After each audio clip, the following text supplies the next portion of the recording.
Hello प्यारे बच्चों, फिर से स्वागत है एक बार आपके और हमारे इस छोटे से प्यारे से चैनल काइनेटिक एकेडमी में।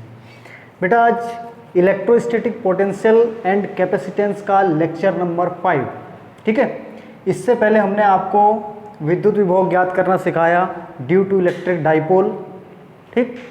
उसमें हमने अक्षीय स्थिति पर और निरक्षीय स्थिति के कारण और व्यापक बिंदु के कारण, मतलब कहीं भी जो है हमें विभव ज्ञात करना था, ठीक है। आज जो है हमारा आवेशों के निकाय के कारण विद्युत विभव, आवेशों के निकाय के कारण, यानी कि कोई ऐसा निकाय, कोई ऐसा सिस्टम है जिसमें बहुत सारे क्या है, चार्जेस हैं, ठीक। तो उनके कारण जो है हमें क्या ज्ञात करना है, इलेक्ट्रोस्टैटिक पोटेंशियल ज्ञात करना है, पोटेंशियल फाइंड करना है। तो हम लिखेंगे, ये हमने एक सिस्टम बनाया, एक निकाय बनाया है। बिंदु P पर जो है हमें आवेश charge Q1, Q2, Q3, Q4, Q5, ये 5 आवेश रखे हुए हैं और कितने डिस्टेंस पर है, R1, R2, R3, ठीक है। उनके नाम के हिसाब से इन्हें हमने डिस्टेंस दे दी है। तो हमें यहाँ पे बिंदु P पर जो है इन चार्जेस के कारण पोटेंशियल फाइंड करना है, ठीक। इसे बेटा इसका एक और नाम भी है विभव के अध्यारोपण का सिद्धांत। आप ये भी लिख सकते हो, कहीं कहीं किताबों में ये भी मिलेगा आपको, विभव के अध्यारोपण का सिद्धांत। तो यहाँ लिख देता हूँ मैं, विभव के अध्यारोपण का सिद्धांत।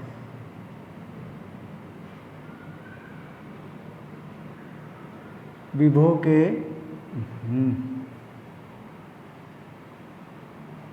विभव के अध्यारोपण का सिद्धांत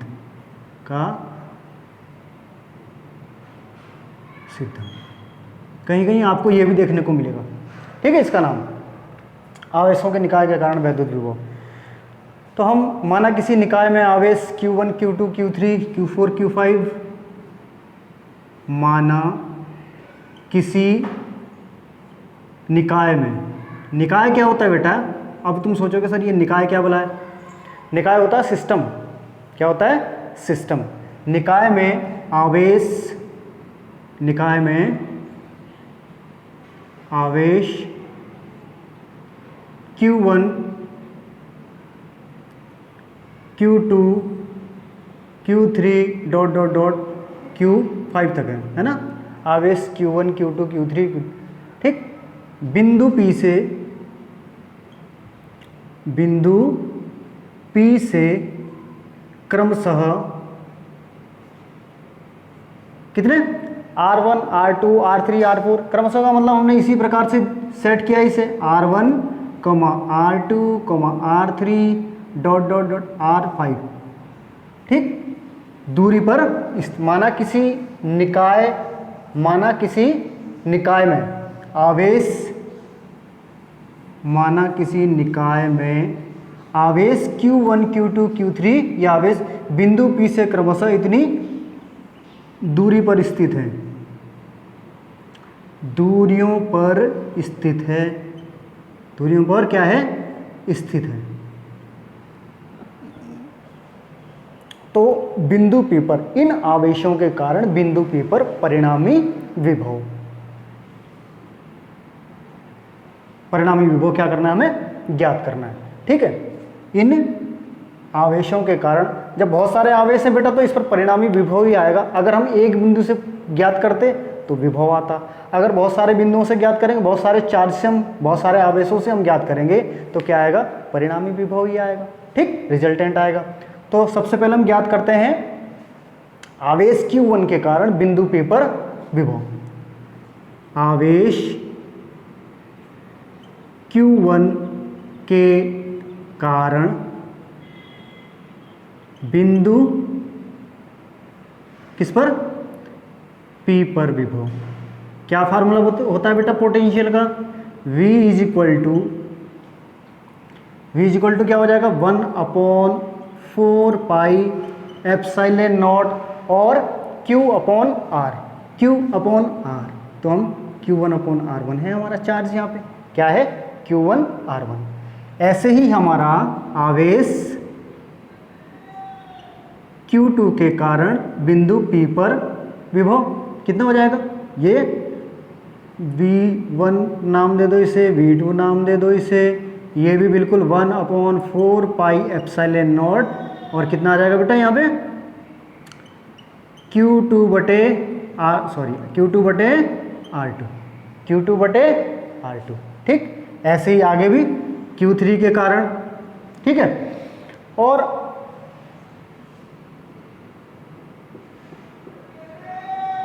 V3 बराबर 1/4 पाई एप्सिलॉन नॉट Q3 बटे R3।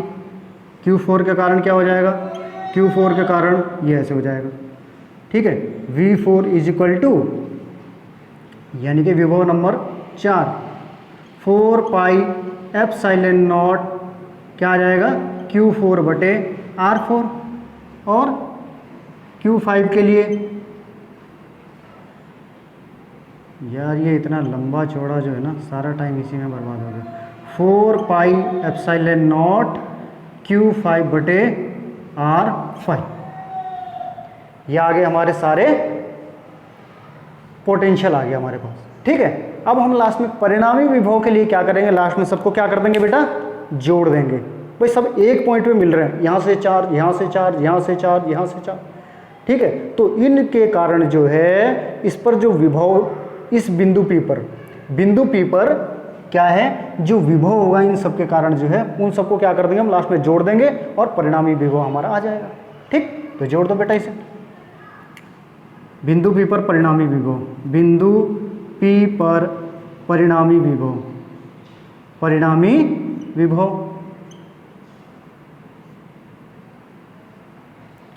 ठीक है, V इज इक्वल टू कितना हो जाएगा, V1 plus V2 plus V3 dot dot dot dot V5। Dot dot dot का मतलब क्या है, बाद में, अरे यार पता नहीं क्या सोचोगे तुम फिर, डॉट डॉट डॉट का मतलब V4 प्लस V5, भाई इतना ही तो है डॉट का मतलब, ये लो। ठीक, अब इनको सबको जोड़ लो, तो इसे यहाँ से ले लें, कोई दिक्कत तो नहीं। V इज इक्वल टू, देखो इन सबको जोड़ोगे तो ये चीज़ सब में क्या है, सेम है, 1/4 पाई एप्सिलॉन नॉट। तो हम इसको तो पहले बाहर ले ही लेते हैं, 1/4 पाई एप्सिलॉन नॉट को हमने बाहर ले लिया, और अंदर Q1 R1 प्लस के Q2 बटे R2 प्लस के Q3 बटे R3 प्लस के Q4 बटे R4 प्लस के Q5 बटे R5। इन सबको क्या कर देंगे हम, जोड़ देंगे। जोड़ने के बाद अब देखो यहाँ पे क्या आ गया। ठीक, जब हमारे पास ऐसी कोई सीरीज आती है, ठीक, हम यहाँ पे क्या कर देंगे, इसको इतना लंबा चौड़ा लिखने की जरूरत नहीं, हालांकि आंसर तो यहीं पे ही आ गया, हालांकि इसका सूत्र यहीं पे ही आ गया, लेकिन हम इसको और आसान करके लिखेंगे ना, 1/4 पाई एप्सिलॉन नॉट, और हम क्या कर देंगे, क्या लगा देंगे, sigma sum of Q upon R। इसका मतलब क्या है, इसके आगे की सीरीज वो अपने आप इसमें इंक्लूड हो गई। तो ये आ गया हमारा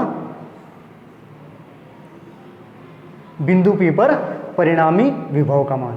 ठीक, अगर इसके बारे में बेटा आप थोड़ी परिभाषा यदि लिख लो इसकी, तो भी लिख लो। अनेक बिंदु आवेशों के निकाय के कारण, अनेक बिंदु आवेशों के निकाय के कारण, अनेक बिंदु आवेशों के निकाय के कारण किसी बिंदु पर उत्पन्न परिणामी, किसी बिंदु पर उत्पन्न परिणामी वैद्युत विभव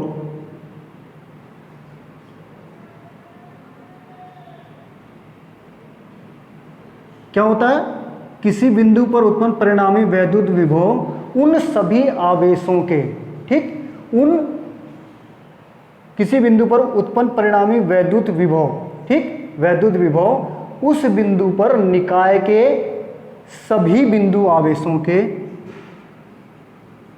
उस बिंदु पर निकाय के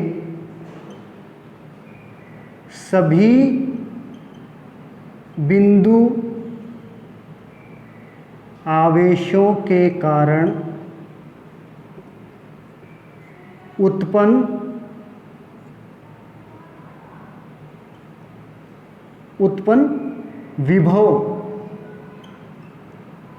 विभवों के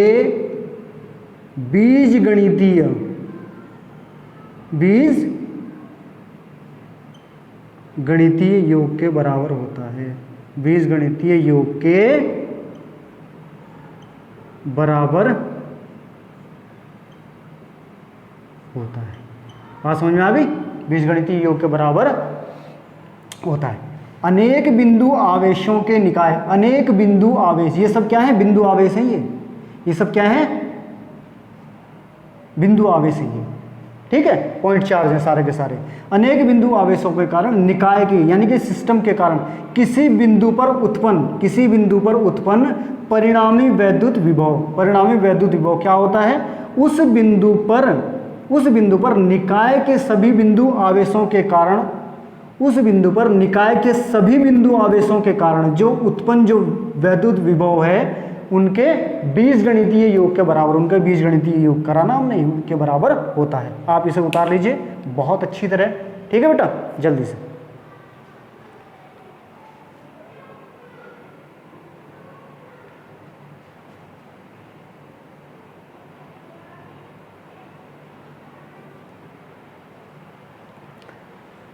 अब इसके बाद बच्चों ये एक छोटे से टॉपिक के बारे में बात करने के लिए रह गई थी, इलेक्ट्रॉन वोल्ट, ठीक है। इलेक्ट्रॉन वोल्ट क्या है बेटा? ये ऊर्जा का अथवा कार्य का एक बहुत छोटा मात्रक है। क्या है? ऊर्जा का अथवा कार्य का एक बहुत छोटा मात्रक है जो क्या होता है?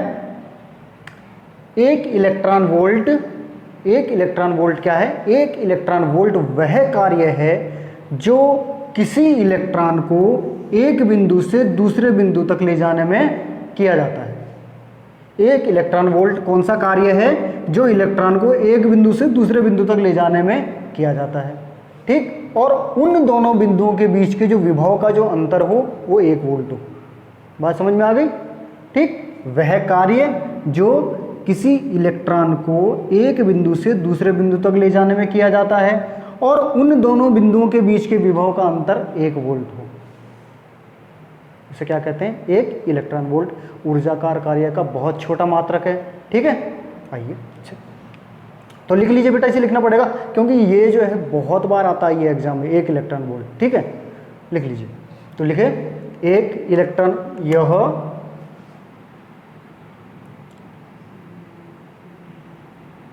कार्य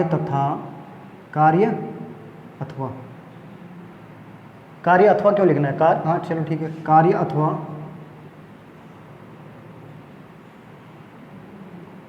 ऊर्जा का बहुत छोटा मात्रक है,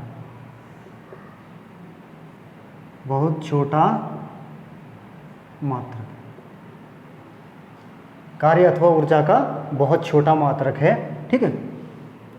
अब हम इसके बारे में लिखेंगे 1 इलेक्ट्रॉन वोल्ट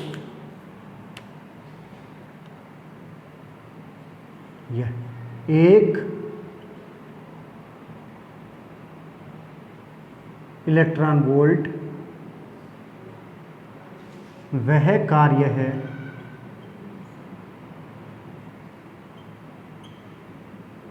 जो किसी इलेक्ट्रॉन को एक बिंदु से दूसरे बिंदु तक ले जाने में किया जाता है, ले जाने में किया जाता है, किया जाता है। जबकि उन बिंदुओं के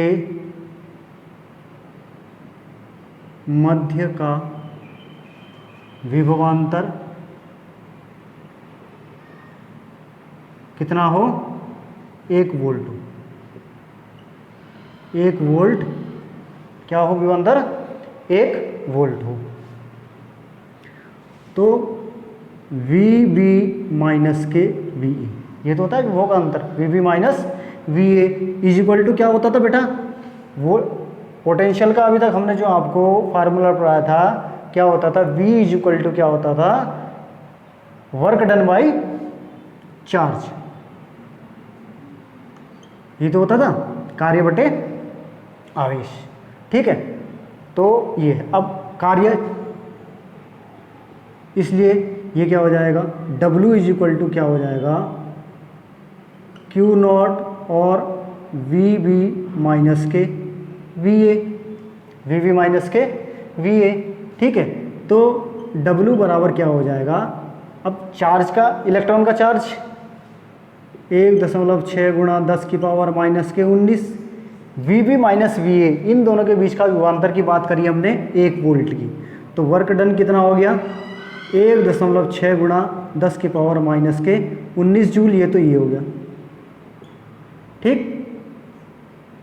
W बराबर ये आ गया, और बात थी हमारी 1 इलेक्ट्रॉन वोल्ट, तो ये किसके बराबर होता है, 1 इलेक्ट्रॉन वोल्ट, 1 इलेक्ट्रॉन वोल्ट के बराबर होता है बेटा, ये 1 EV, सॉरी 1 EV के बराबर होता है 1.6 गुणा 10 की पावर माइनस के 19, 1.6 गुणा 10 की पावर माइनस 19 क्या होता है, जूल, ठीक है। इसको क्या बोलते हैं, 1 इलेक्ट्रॉन वोल्ट, ठीक है। उन दोनों के मध्य का विभवांतर 1 वोल्ट हो, तो बात समझ में आ गई बेटा। आज के लिए इतना ही, काफ़ी छोटे छोटे लेक्चर लेके आएंगे बेटा आपके लिए, ठीक है, ताकि आप पढ़ते भी रहें इंटरेस्ट के साथ, और जितना भी आपको कराया जा रहा है, कोई भी चीज़, किसी भी टॉपिक में, किसी भी पॉइंट में कोई दिक्कत आती है तो आप मुझे कमेंट बॉक्स में ज़रूर लिख दीजिए, ठीक है। और चैनल को अधिक से अधिक क्या करना है, शेयर करना है, ठीक है बेटा। इससे हमें भी और अधिक एनर्जी मिलती है। आपके लिए बहुत सारी वीडियोस लेके आएंगे, बहुत अच्छी अच्छी, हिंदी मीडियम में भी और इंग्लिश मीडियम में भी आपके लिए अच्छी मेहनत करेंगे। पढ़ते रहिए मेहनत से, तब तक के लिए टेक केयर, बाय बाय।